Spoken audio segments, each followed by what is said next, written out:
Hello friends, आप सबको नव वर्ष की बहुत बहुत शुभकामना। जैसा कि 2025 शुरू हो गया आज और कल एक आईपीओ बंद होने वाला है, तो नए साल को आईपीओ में अप्लाई से शुरुआत करते हैं और देखते हैं कि आईपीओ लगता है कि नहीं लगता है। वैसे तो ये बहुत ही छोटे साइज का आईपीओ है, 260 करोड़ का ही है, जिसमें मिलने के चांस बहुत ही नगण्य रहते हैं, लेकिन फिर भी किसी न किसी को मिलता ही है और मिलता है तो हम अप्लाई करेंगे ही।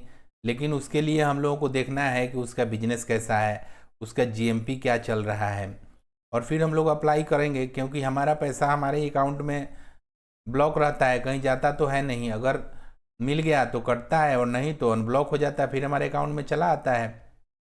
तो इस आईपीओ का कल लास्ट डेट है, तो कल सुबह आप लोग 10 बजे के बाद कभी भी 2:30-3 बजे से पहले पहले तक अप्लाई कर लेना है। क्योंकि लास्ट मोमेंट में कभी कभी दिक्कत होने लगता है, तो वो उस दिक्कत का सामना हम लोगों को न करना पड़े, तो सुबह हम लोग कर लेंगे। बट उसके लिए हम लोग देखते हैं कि उसका जीएमपी क्या है, उसका बिजनेस क्या है।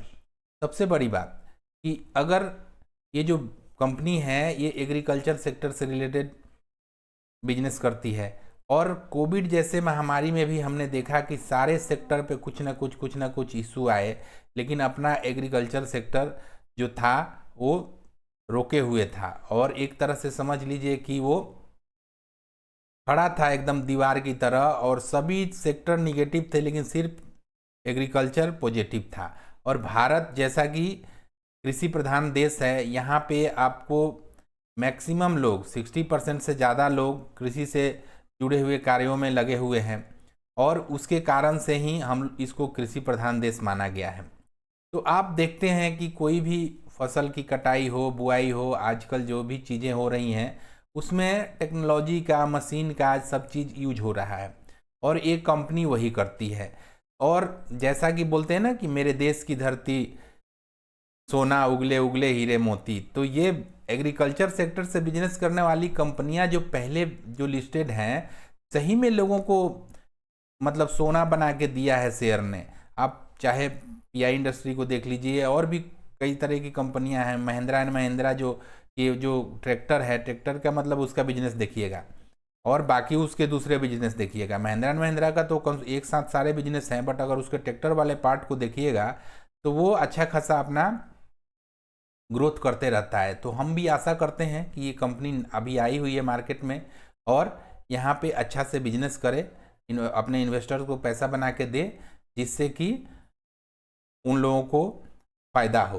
तो इसके लिए हम लोगों को क्या करना है, हम लोग उसके लिए हम लोग देखते हैं। ये सब चीज़ें तो कहे सुने वाली बातें हो गई, लेकिन क्या रियल में कंपनी उस तरह का बिजनेस करती है, उसके प्रॉफिट बढ़ रहे हैं, उसके सेल्स में ग्रोथ हो रहा है या नहीं हो रहा है, इसको तो हम लोगों को देखना पड़ेगा ना, डाटा देखना पड़ेगा। क्योंकि जैसा बोला जाता है कि आपका बेटा झूठ बोल सकता है लेकिन डेटा झूठ नहीं बोल सकता, तो हम लोगों को अपने डेटा पर रिलाई करना है कि हाँ डेटा हमें क्या कह रहा है। ये सब चीज़ें तो ठीक है कि एग्रीकल्चर सेक्टर की बिजनेस है, छोटी कंपनी है, और हमेशा ये बिजनेस चलता रहता है, लेकिन डेटा में वो परिलक्षित है या नहीं है, इसके लिए हम लोग चलेंगे स्क्रीनर पे और देखेंगे कि डेटा क्या कह रहा है, और फिर हम फाइनल कंक्लूड करेंगे कि इसमें हम लोगों को अप्लाई करना चाहिए कि नहीं करना चाहिए।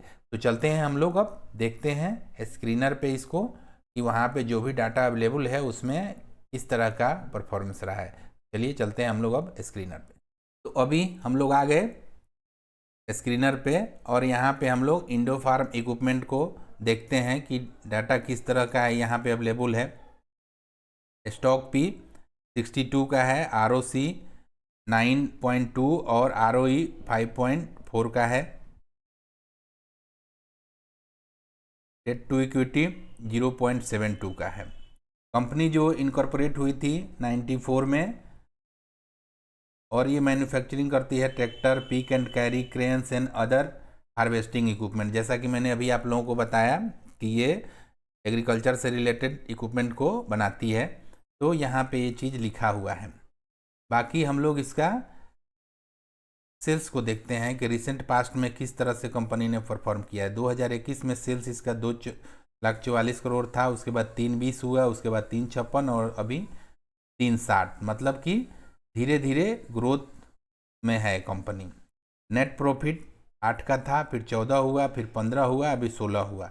ये एग्रीकल्चर सेक्टर में ना एक्सपोनेंशियल ग्रोथ नहीं होता है। ऐसा नहीं होगा कि अभी मान लीजिए कि कोई इक्विपमेंट आप 100 रुपये का बेच रहे हो, अचानक से 200 रुपये का बेचने लगेगा। ऐसा नहीं होगा। आप 100 बेचोगे, फिर 105, 10, इस तरह की चीज़ें यहाँ होती हैं। तो ये चीज़ यहाँ भी दिख रहा है। बैलेंस शीट में देखते हैं रिजर्व का क्या हाल है।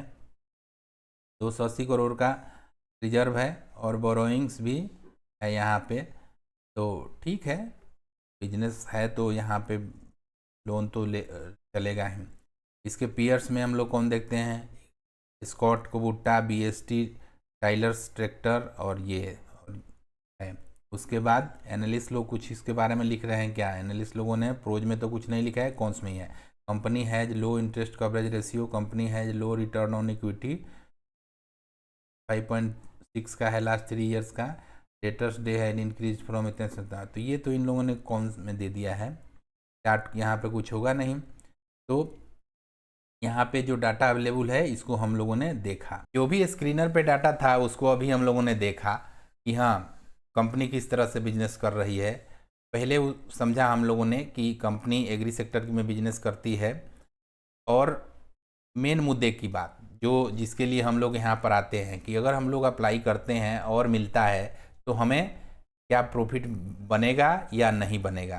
तो उसको अभी मैं ख़त्म करता हूँ, क्योंकि इसका जीएमपी लगभग 50% के करीब चल रहा है और ये रोज़ कुछ ना कुछ बढ़ ही रहा है, जो कि अच्छी बात है। तो हो सकता है कि लिस्टिंग के दिन तक जाते जाते ये और ऊपर चला जाए। जैसा कि अभी कल जो लिस्ट हुई कंपनी, उसका मतलब कितना 60-80% के करीब दिखा रहा था, लेकिन लगभग वो डबल पे लिस्ट हो गई। तो हम आशा करते हैं कि जिनको ये पड़े उन्हें ये भी डबल करके पैसा दे और उन्हें फ़ायदा दिलाए। तो इस तरह हमने कंपनी को बिजनेस देखा, उसके जो सेल्स हैं, प्रॉफिट है, ये सब चीज़ों को हमने देखा और उसका जीएमपी को देखा और कल लास्ट डेट है। तो इन सब चीज़ों को कंसीडर करते हुए ये कंपनी अप्लाई करने के लायक है, किया जा सकता है। लेकिन एज ए डिस्क्लेमर मैं जो भी पब्लिक डोमेन में डाटा है उसको यहाँ पे आप लोगों के सामने प्रस्तुत किया। इसको आप लोग अप्लाई करने का या बाई करने का, सेल करने का किसी भी तरह का मतलब निर्णय मत लीजिएगा मेरे कहे सुने से, क्योंकि मार्केट में बहुत रिस्क रहता है और रिस्क को ऐसे ही किसी के कहने सुनने से नहीं लिया जाता है। तो आपको अगर करना है तो अपने फाइनेंशियल एडवाइज़र से पूछ के करिए या आप अपना खुद का करिए, क्योंकि पैसा आपका है तो डिसीजन भी आपका ही होना चाहिए। तो आज के वीडियो को यहीं रखते हैं। एक बार फिर से आप सबको नव वर्ष की मंगल कामना एवं शुभकामना देते हुए वीडियो को यहीं समाप्त करता हूँ। मिलेंगे नेक्स्ट किसी ऐसे ही वीडियो में। तब तक enjoy your life, happy trading, जय हिंद।